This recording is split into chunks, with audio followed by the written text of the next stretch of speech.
Ethan Walker thought buying his dream property on the edge of a quiet lakeside community would finally give him peace. After years of saving, he purchased several acres of land, complete with a private shoreline, and spent months improving it. Everything seemed perfect until the local HOA president, Karen Whitmore, decided that Ethan's property somehow belonged under her authority.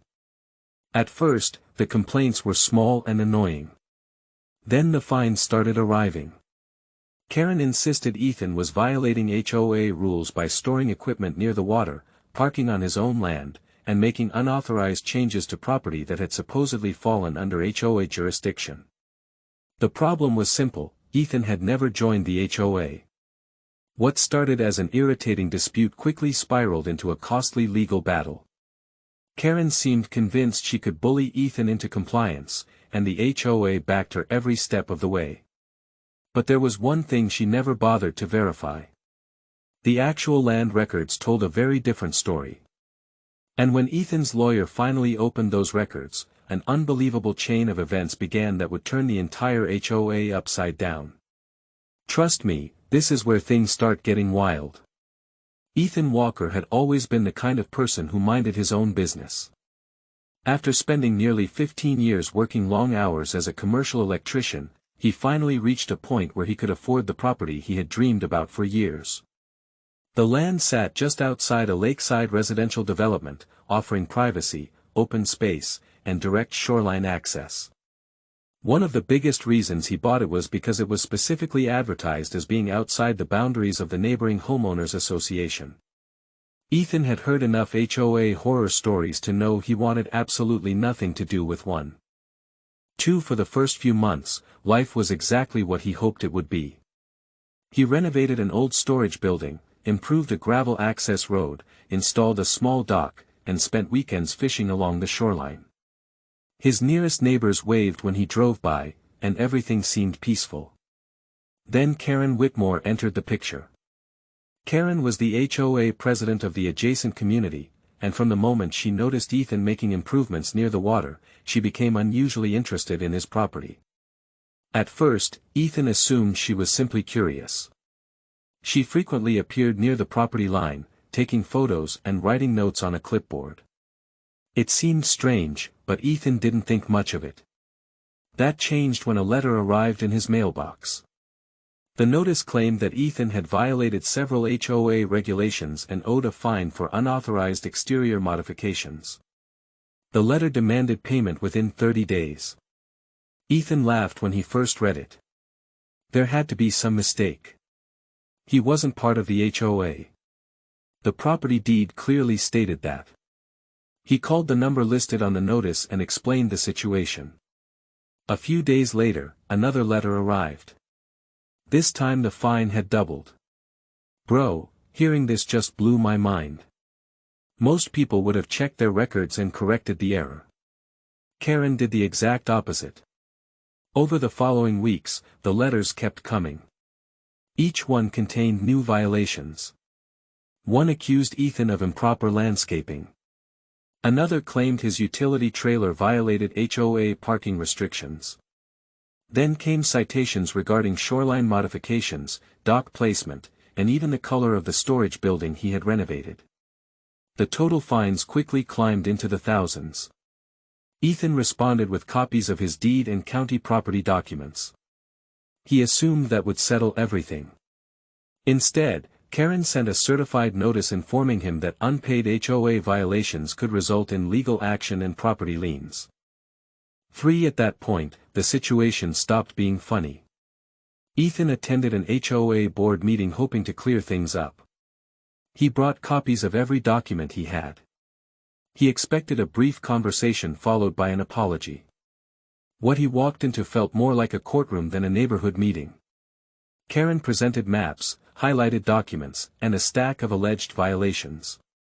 She spoke with complete confidence, insisting Ethan's shoreline parcel was somehow subject to HOA authority because it bordered community-managed waterfront areas. Several board members appeared uncomfortable, but none challenged her. What really surprised Ethan was how prepared she seemed. She had obviously spent months building a case.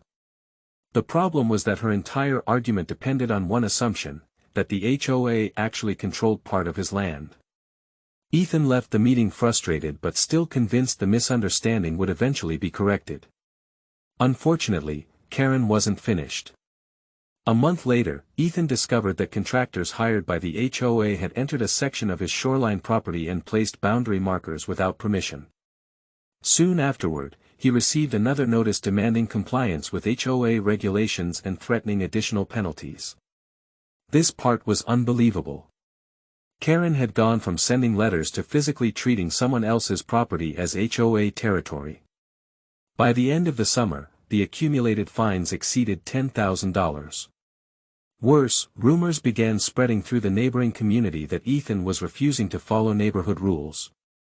Some residents started avoiding him entirely, believing Karen's version of events.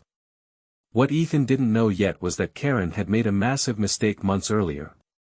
Hidden deep inside county records was a decades-old survey that would completely destroy her claims. And once lawyers became involved, that forgotten document was about to change everything. For by the time autumn arrived, Ethan Walker was exhausted. What had started as a ridiculous misunderstanding had evolved into a full-blown campaign against him. Every week seemed to bring a new notice, a new accusation, or another threat from the HOA. The fines continued growing, and Karen Whitmore acted as if she had already won. What made the situation even worse was that many people simply assumed the HOA president must be right. After all, she spoke with confidence, carried stacks of paperwork, and presented herself as the authority on everything related to the neighborhood. Ethan, meanwhile, was spending his evenings digging through property records instead of enjoying the lakeside home he had worked years to afford. Then things escalated again. One morning, Ethan returned from a supply run and found workers inspecting sections of his shoreline. They weren't county employees. They weren't surveyors hired by him. They were contractors working for the HOA. Karen had apparently authorized a landscaping project that extended directly onto land Ethan legally owned. That was the moment he realized this wasn't an administrative error anymore. This was entitlement on a completely different level. I genuinely couldn't believe what happened next. Instead of backing down when confronted, Karen doubled down even harder.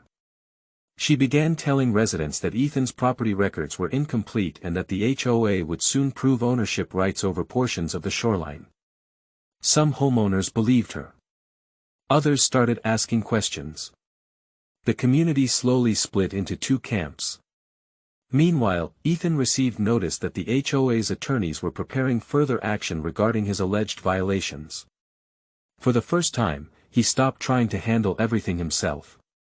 He hired a real estate attorney. The attorney listened to the entire story, reviewed the mountain of notices, examined the deed, and immediately became interested in one detail. Karen kept referencing old waterfront maps that supposedly justified the HOA's authority. Most people would have focused on the fines. Ethan's lawyer focused on the maps. That decision changed everything. Within days, the attorney began requesting archived surveys, subdivision filings, easement records, and historical county documents dating back decades. What initially looked like a routine property dispute started revealing inconsistencies. Boundary descriptions didn't match. Ownership references seemed oddly incomplete. Several legal filings appeared to contradict the HOA's claims entirely. And then the attorney found something that made him stop digging through papers and start making phone calls. Buried in county archives was an original land survey that had never been included in Karen's evidence. The document showed a property boundary line that changed the entire case. If the survey was valid, and all signs suggested it was, the HOA wasn't just mistaken. They might have been claiming authority over land they never legally controlled in the first place. The moment Ethan heard that news, he felt hope for the first time in months. Karen, however, had no idea what was coming. And when the complete land records were finally assembled, the fallout would be far bigger than a few HOA fines. The discovery threatened the very foundation of the HOA's shoreline claims, and potentially years of decisions that had affected countless property owners. The real turning point arrived during a formal legal review. After months of threats, fines, and accusations, Karen Whitmore finally had to defend her claims with actual evidence. Ethan's attorney walked into the meeting carrying certified county records, historical surveys, and subdivision documents that had been sitting in public archives for decades. What happened next was incredible. The original survey showed that Ethan's shoreline property had never been included in the HOA's governing boundaries. Not only that, but the disputed section of waterfront Karen kept claiming authority over was legally owned by Ethan's parcel the entire time. Every fine, every violation notice, and every attempt to enforce HOA rules against him rested on a foundation that simply didn't exist. Bro, this is the kind of moment you wait for during stories like these. As officials compared the records side by side, Karen's arguments started falling apart. The boundary markers placed by HOA contractors had been installed on private property without permission. The threats of liens had no legal basis. Even worse, evidence suggested the HOA had relied on inaccurate maps for years. The confidence Karen had displayed throughout the dispute suddenly disappeared. Meanwhile, Ethan finally watched the facts speak louder than the intimidation. And this was only the beginning of the consequences that were about to hit the HOA. The aftermath was swift. The HOA immediately withdrew every fine issued to Ethan and formally acknowledged that his property was outside its jurisdiction. The unauthorized boundary markers were removed, and the association faced mounting legal pressure over its actions. Several homeowners began questioning past HOA decisions, wondering whether similar mistakes had affected them as well. Ethan finally got the peace he had wanted from the beginning. His reputation in the community recovered, and many neighbors who had believed the rumors apologized after learning the truth. What amazed me most was how a simple review of public records completely unraveled months of intimidation and false authority. Looking back, this story proves that confidence doesn't equal correctness. Karen acted like she owned the situation, but facts eventually caught up with her. That's exactly how entitlement often collapses.